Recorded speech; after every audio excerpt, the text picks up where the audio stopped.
the intent to take the game to the opponent, and that's the way we all approach every game. And to be Usai gulung Myanmar, pelatih Filipina ingin jadikan timnas U22 Indonesia sebagai korban kedua keganasan sang anjing jalanan.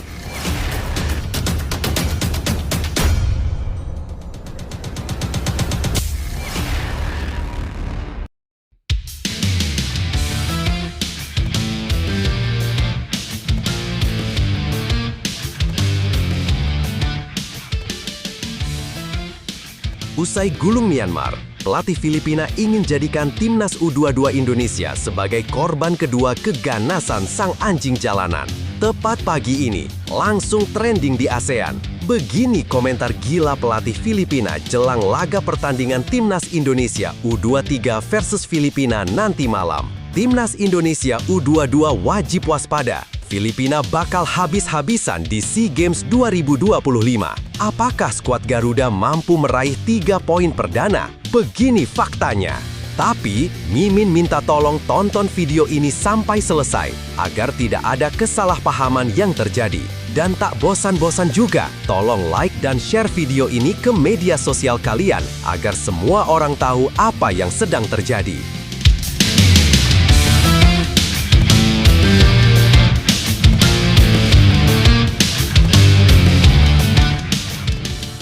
Sebelumnya diberitakan Young Ascals membuka kiprah mereka di grup C SEA Games 2025 dengan kemenangan meyakinkan atas Myanmar. Kemenangan itu bukan hanya mendongkrak posisi mereka di klasemen, tetapi juga memantik kepercayaan diri tinggi jelang duel panas melawan timnas U22 Indonesia. Berikut ini 3 faktanya. 1. Filipina datang dengan rasa percaya diri tinggi usai kalahkan Myanmar. Filipina tampil mengejutkan pada laga pertama grup C setelah menekuk timnas U22 Myanmar dengan skor 2-0 di 700th Anniversary Stadium Chiang Mai. Gol cepat Alex Moniz di menit ke-19 membuat Young Ascals mengontrol pertandingan. Sementara tekanan intens di babak kedua memaksa Lat Waipon melakukan gol bunuh diri pada menit ke-50. Kemenangan ini membuat Filipina menguasai puncak klasemen sementara, sesuatu yang tak banyak diprediksi sebelum turnamen. Mentalitas para pemain Filipina terlihat sangat terbangun pasca hasil tersebut.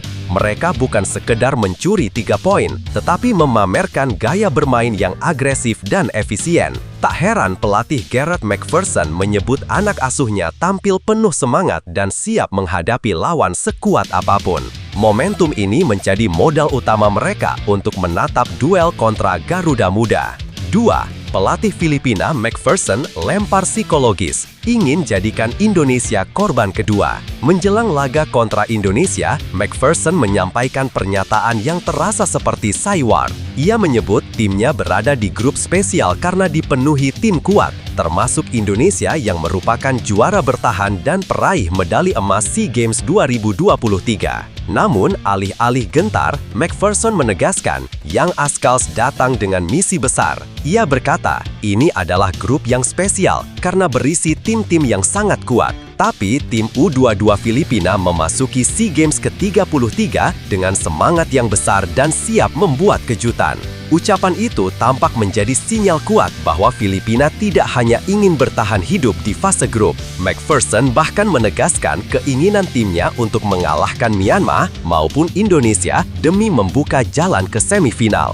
Jika mampu mengatasi Indonesia, mereka langsung memastikan tiket ke-4 besar dan menjadi juara grup. Tekanan ini kini justru diarahkan ke Garuda Muda. 3. Diperkuat 13 diaspora, Young Ascals siap bikin kejutan untuk kedua kalinya. Salah satu kekuatan terbesar Filipina di turnamen ini adalah keberadaan 13 pemain diaspora yang memperkaya kualitas teknis dan fisik. Komposisi skuad yang lebih beragam membuat Filipina tampil jauh lebih berbahaya dibanding edisi-edisi sebelumnya. Tak heran performa mereka di laga pertama cukup solid, baik dalam hal ball possession maupun intensitas duel. McPherson percaya kombinasi pemain diaspora dan talenta lokal dapat memberikan tantangan berat bagi Indonesia. Ia menegaskan bahwa timnya sudah siap menghadapi tekanan dan dukungan publik untuk Garuda Muda. Dengan semangat besar dan susunan pemain yang lebih komplit dari biasanya, Young Ascals merasa ini saatnya untuk menunjukkan bahwa mereka bukan sekedar penggembira di pesta olahraga Asia Tenggara. Nah, sebelum lanjut mendengar berita ini, untuk para netizen, keluarkan satu kalimat pamungkas untuk menanggapi kabar ini. Menurut kalian, dengan skuad yang sangat mewah ini, apakah kalian yakin Timnas Indonesia U23 mampu mengalahkan Filipina di laga pembuka nanti? Masih menurut kalian, berapa prediksi skor Timnas Indonesia U23 versus Filipina nanti? Ayo teman, berikan tanggapan kalian di kolom komentar. Bravo Timnas U23, bravo Indra Safri, bravo PSSI. Ayo Garuda, buktikan bahwa level kita sudah dunia. Buktikan bahwa kita adalah raksasa Asia Tenggara. Medali emas SEA Games 2025 harga mati. Di sisi lain, jangan lupa juga satu kalimat khusus untuk Erick Thohir CS yang sedang berusaha keras memajukan sepak bola Indonesia. Silahkan tulis di kolom komentar. Ayo terbang tinggi Garuda. Mari kita lanjut teman-teman. Situasi ini menunjukkan bagaimana Filipina datang ke SEA Games 2025 dengan mentalitas baru yang jauh lebih berani. Pernyataan Gareth McPherson bukan sekedar saiwar, tetapi cerminan rasa percaya diri yang lahir dari kemenangan solid atas Myanmar. Mereka ingin menunjukkan bahwa Young Ascals bukan lagi tim yang mudah ditebak atau diremehkan, terutama dengan keberadaan banyak pemain diaspora yang membuat level permainan mereka meningkat. Lebih lanjut, di sisi lain, ucapan tersebut tentu menjadi pemantik atmosfer panas jelang duel melawan Indonesia. Garuda Muda adalah juara bertahan dan secara kualitas tetap lebih stabil, tapi Filipina jelas ingin mengganggu kenyamanan itu. Pertandingan nanti bukan hanya soal teknis, melainkan juga tentang siapa yang mampu menguasai permainan mental. Indonesia harus tetap waspada karena lawan sedang berada di momentum terbaik dan tidak akan datang sekedar untuk bertanding. Tetap ingat bahwa setiap tantangan, sekecil atau sebesar apapun, selalu membawa peluang untuk naik level. Dalam dunia olahraga maupun kehidupan, kemenangan bukan hanya milik mereka yang paling kuat, tetapi milik mereka yang paling siap, paling percaya, dan paling konsisten menjaga fokus. Apapun tekanan atau lawan yang dihadapi, selama kamu punya tujuan yang jelas dan keberanian untuk melangkah, kamu sudah setengah jalan menuju keberhasilan. Terus asah kemampuanmu, percaya pada proses, dan jangan biarkan keraguan orang lain menjadi batasanmu. Kadang, kejutan terbesar lahir dari mereka yang terus berusaha saat tidak ada yang melihat.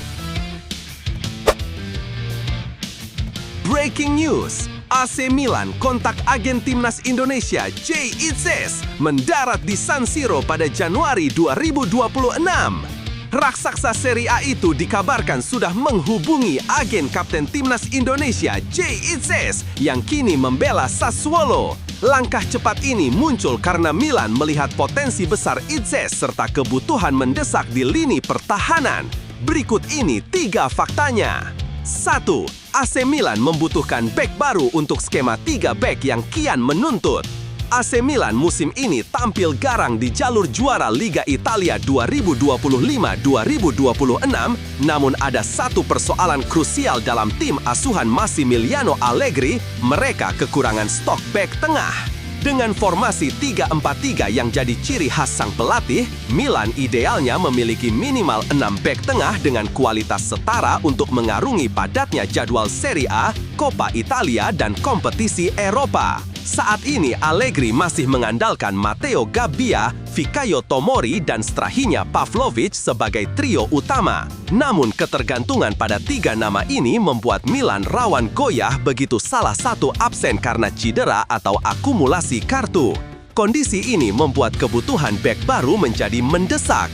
Jay Itzes dianggap sebagai solusi ideal karena ia sudah terbiasa bermain dalam pola 3 bek saat memperkuat Venezia maupun Timnas Indonesia. Di Sassuolo musim 2025-2026, ia mencatatkan 13 penampilan dan mampu bermain sebagai bek kanan, kiri maupun sentral. Fleksibilitas inilah yang dibutuhkan Milan untuk menjaga stabilitas lini belakang. 2. Kontak sudah dilakukan. Tim scouting AC Milan terpikat performanya. Sumber Europa Calcio menyebutkan bahwa tim pencari bakat Milan sudah lama memantau Itzes. Setelah serangkaian laporan positif, manajemen akhirnya mengambil langkah konkret. Pemain kelahiran 2000 itu telah membuat tim scouting AC Milan terkesan. Alhasil AC Milan mulai menjalin kontak pertama dengan para agennya untuk menciptakan kemungkinan transfer pada bursa transfer musim dingin 2026, tulis Europa Calcio. Laporan tersebut menegaskan bahwa pembicaraan awal sudah terjadi, menandakan ketertarikan Milan bukan sekedar rumor.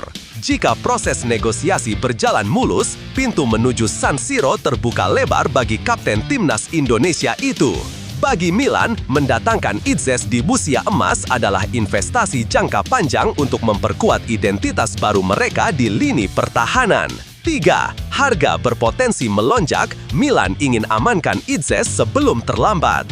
Alasan lain Milan bergerak cepat adalah faktor ekonomi. Sassuolo mendatangkan Itzes dari Venezia pada musim panas 2025 dengan mahar 8 juta euro atau sekitar 155 miliar rupiah.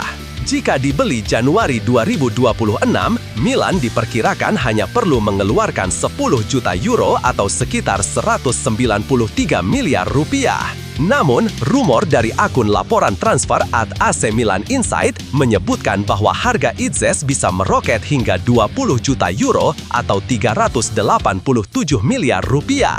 Jika menunda pembelian, Milan berpotensi membayar 2 kali lipat. Kini semuanya kembali pada keputusan akhir Milan dan respon Sassuolo. Jika keduanya mencapai kesepakatan, Itzes bisa menjadi pemain Indonesia pertama yang mengenakan seragam AC Milan. Lebih lanjut, situasi ini menunjukkan betapa cepatnya perkembangan karir Jay Itzes sejak berseragam timnas Indonesia. Ketertarikan klub sebesar AC Milan bukan hanya soal teknis permainan, tetapi juga soal kepercayaan bahwa Itzes mampu bersaing di level tertinggi sepak bola Eropa. Jika kepindahan ini terwujud, dampaknya akan sangat besar, baik bagi karirnya maupun bagi citra pesepak bola Indonesia di mata dunia. Di sisi Milan, langkah cepat mereka memperlihatkan bahwa proyek Allegri sedang memasuki tahap penting. Mereka membutuhkan pemain yang bukan hanya kuat secara fisik, tetapi juga cerdas membaca permainan dan disiplin dalam formasi 3 back yang menuntut stabilitas dan perubahan cepat saat transisi. Itzes punya semua itu, sehingga ketertarikan Milan terasa masuk akal. Namun, keputusan ini tetap melibatkan risiko. Adaptasi di klub sebesar Milan jauh lebih berat daripada di Sassuolo atau Venezia. Tekanan supporter, iklim kompetisi yang keras, dan ekspektasi besar bisa menjadi ujian. Meski begitu, jika Itzes berhasil menembus skuad utama, ia bukan sekedar membuka jalan untuk dirinya sendiri, tetapi berpotensi menjadi pionir bagi pemain Indonesia lainnya yang ingin menembus level elit Eropa. Situasi ini terasa seperti titik balik penting dalam perjalanan karir Jay Itzes. Ketika klub sebesar AC Milan mulai melakukan kontak resmi, itu menandakan bahwa performanya di Sassuolo dan timnas Indonesia benar-benar diperhitungkan di level elit. Ini bukan lagi sekedar rumor sensasional, melainkan bentuk pengakuan terhadap kualitas dan konsistensinya sebagai bek modern. Dari sisi Milan, langkah ini menunjukkan keseriusan mereka membangun lini pertahanan yang lebih fleksibel dan solid. Allegri membutuhkan bek yang bisa bermain di berbagai posisi dalam sistem 3 bek, dan Itzes menawarkan paket lengkap, tenang, taktikal, serta punya disiplin yang membuatnya mudah diintegrasikan ke skema besar klub. Ini menjadikannya kandidat realistik, bukan sekedar pelengkap bursa transfer. Bagi sepak bola Indonesia, kabar ini membawa harapan besar. Jika transfer ini terwujud, Itzes akan menjadi representasi nyata bahwa pemain Indonesia dapat menembus klub raksasa Eropa. Namun, perlu diingat, tantangannya juga luar biasa. Intensitas permainan, tekanan publik Milan, serta persaingan internal yang tak kenal ampun. Meski begitu, melihat mentalitas Itzes sejauh ini, peluangnya untuk bersinar tetap terbuka lebar. Live malam hari di TV Nasional I. Ini jadwal siaran langsung Timnas Indonesia U22 versus Filipina U22 di SEA Games 2025. pertemuan Timnas Indonesia U22 kontra Filipina U22 di SEA Games 2025 menjadi laga panas yang dinanti. Pertandingan ini disiarkan langsung di TV nasional Senin malam dan menjadi duel yang bukan sekedar perebutan poin, melainkan pertaruhan harga diri dan tiket ke semifinal. Inilah 3 faktanya. 2. Indonesia wajib menang, tekanan besar menjelang laga. Timnas Indonesia U22 datang dengan modal fisik yang lebih segar karena laga ini menjadi pertandingan perdana mereka di babak penyisihan. Situasi berbeda dialami Filipina yang sudah bermain sekali dan berhasil menumbangkan Myanmar U22 dengan skor 2-0. Hasil itu membuat Filipina berada di puncak klasemen sementara dan hanya membutuhkan 1 kemenangan lagi untuk lolos ke semifinal. Kondisi tersebut membuat Indonesia berada dalam fase yang tak boleh keliru mengambil langkah. Kekalahan akan mempersulit langkah Garuda Muda karena peluang menuju 4 besar bisa hilang sejak awal. Itulah sebabnya skuad asuhan tim pelatih datang dengan 1 misi jelas, tidak hanya menghindari kekalahan tetapi mengamankan kemenangan demi menjaga asa di turnamen ini. 2. Saywar pelatih Filipina tantangan terbuka untuk Garuda Muda. Aroma panas pertandingan mulai terasa setelah pelatih Filipina U22 Gareth McPherson melancarkan Saywar jelang laga. Sang juru taktik asal Australia menegaskan bahwa timnya tidak gentar menghadapi siapapun. McPherson berkata, Timnas Filipina U22 datang ke SEA Games 2025 dengan hasrat besar dan kami siap menciptakan kejutan mengalahkan tim-tim kuat seperti Myanmar atau Indonesia untuk melangkah jauh di turnamen. Pernyataan itu tentu menambah bumbu perseteruan kedua tim yang sebelumnya sudah bertemu di Piala AFF U23 2025. Kala itu Indonesia menang tipis 1-0, namun kini situasinya berbeda. Kedua kubu mengalami perombakan besar dan hadir dengan pemain bintang baru, membuat duel ini terasa seperti pertemuan ulang yang sama sekali tidak dapat diprediksi. 2. Duel bintang baru, Jenner hingga Alex Moniz meramaikan panggung. Kekuatan kedua tim di SEA Games 2025 meningkat signifikan berkat tambahan pemain dengan kualitas tinggi. Indonesia mendapatkan suntikan tenaga dari Ivar Jenner dan Mauro Zylstra, 2 pemain yang membawa gaya bermain lebih modern dan agresif. Kehadiran mereka membuat lini tengah dan serangan Garuda Muda terlihat lebih percaya diri. Filipina tidak kalah berbahaya karena menghadirkan sosok Alex Moniz, pemain senior yang ikut memperkuat skuad muda The Ascals. Kombinasi pemain muda dan mentor berpengalaman membuat Filipina tampil mengejutkan di laga pertama mereka. Dengan komposisi baru ini, pertemuan kedua tim bukan hanya adu strategi, tetapi juga adu kedalaman kualitas pemain yang bisa jadi penentu hasil pertandingan. Lebih lanjut, situasi ini menunjukkan bahwa tensi pertandingan sudah naik bahkan sebelum kick-off. Indonesia berada dalam posisi yang menuntut fokus penuh karena laga perdana selalu menentukan ritme tim di turnamen pendek seperti SEA Games. Keuntungan fisik yang lebih bugar memang penting, tetapi tekanan psikologis untuk menang justru bisa menjadi tantangan tersendiri. Di sisi lain, Filipina datang dengan rasa percaya diri tinggi setelah menang di laga pertama. Saywar dari pelatih mereka bukan sekedar kalimat penyemangat, melainkan strategi untuk menggoyahkan mental Indonesia yang belum memiliki ritme pertandingan. Namun, duel ini justru bisa menjadi momentum bagi Garuda Muda untuk menunjukkan bahwa kualitas pemain baru mereka bukan sekedar nama, tetapi kekuatan nyata di lapangan.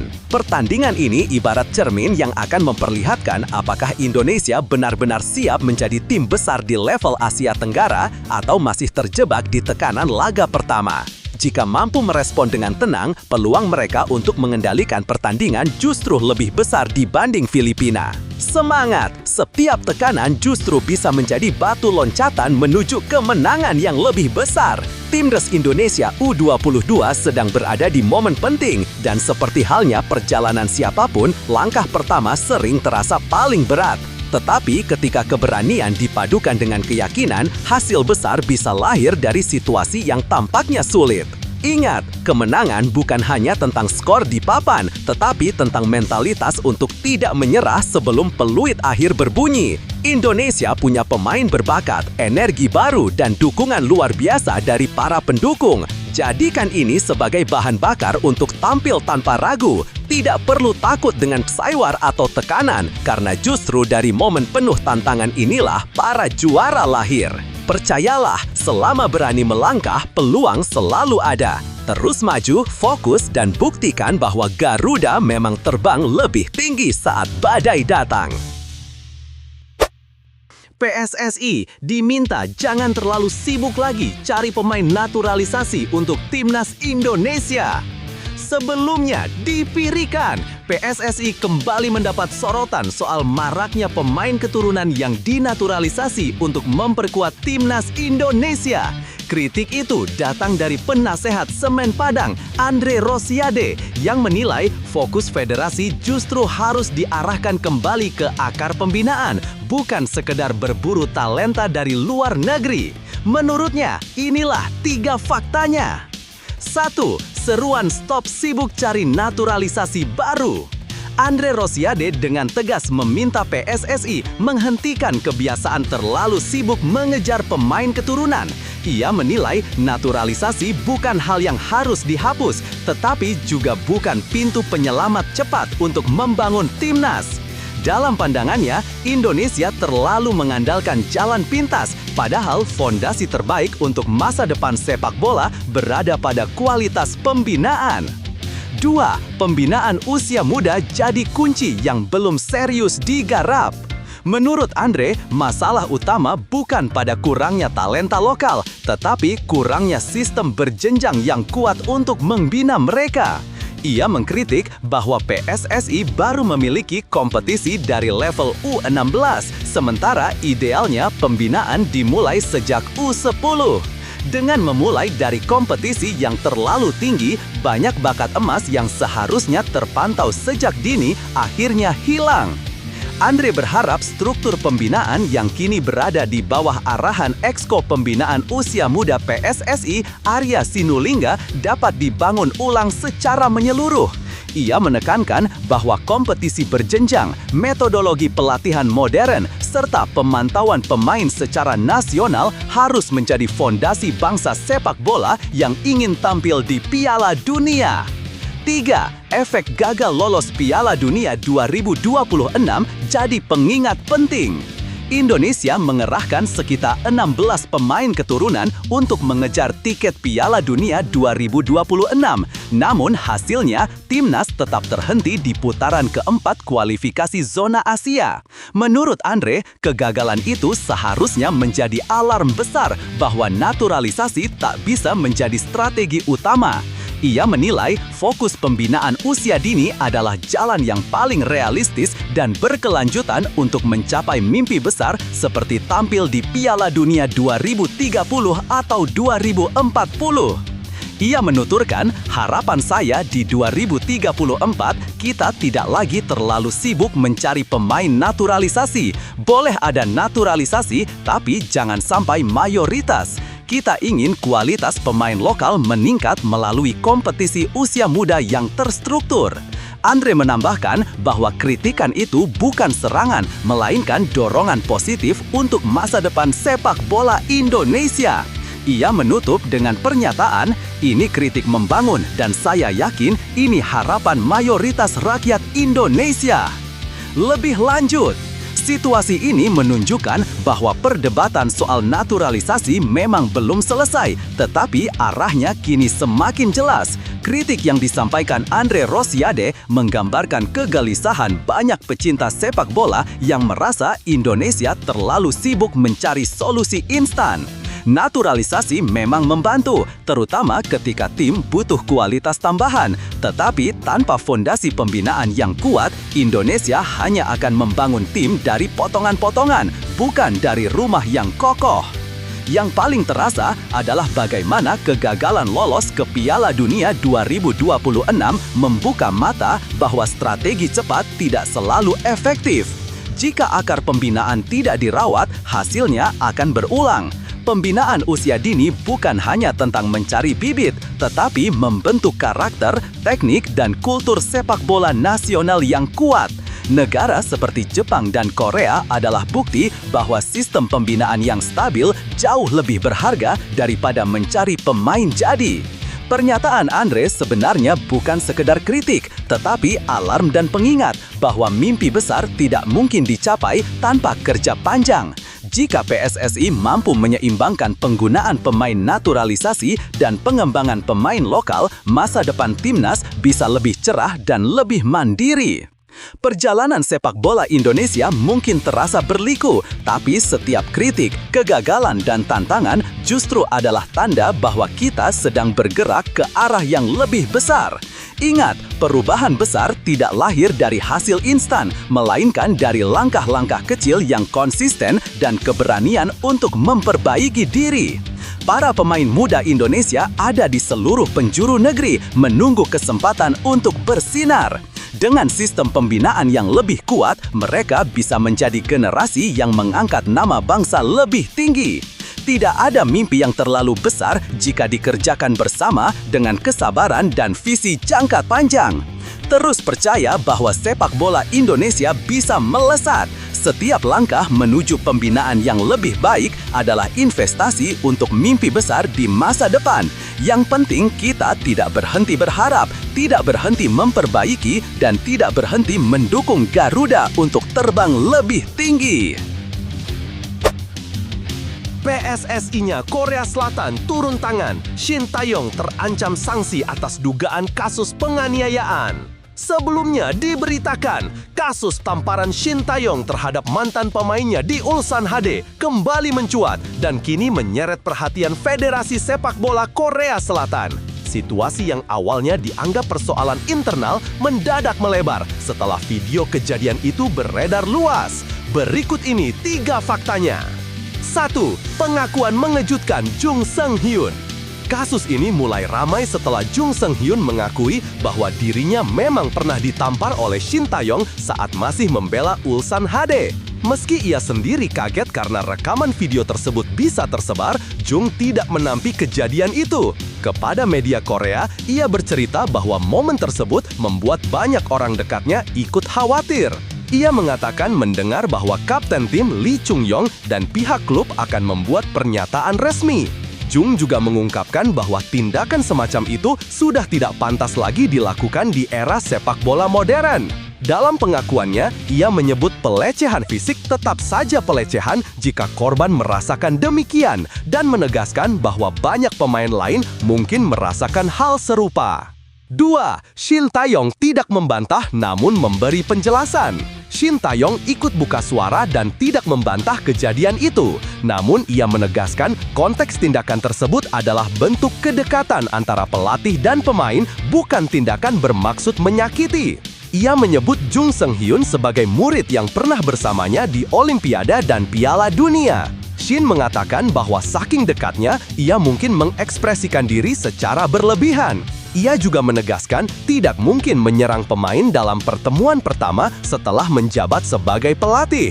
Mantan pelatih timnas Indonesia itu kemudian menyampaikan permintaan maaf terbuka jika Jung merasa tidak nyaman dan menafsirkan tindakan tersebut sebagai serangan. 3. KFA turun tangan dan siapkan investigasi. Situasi yang awalnya hanya menjadi percakapan publik kini naik level setelah Federasi Sepak Bola Korea Selatan ikut turun tangan. KFA menyatakan sudah meminta Ulsan HD untuk mengirimkan hasil investigasi internal dalam waktu dekat. Pihak KFA mengatakan keputusan disipliner belum diambil karena harus menunggu laporan lengkap dari klub.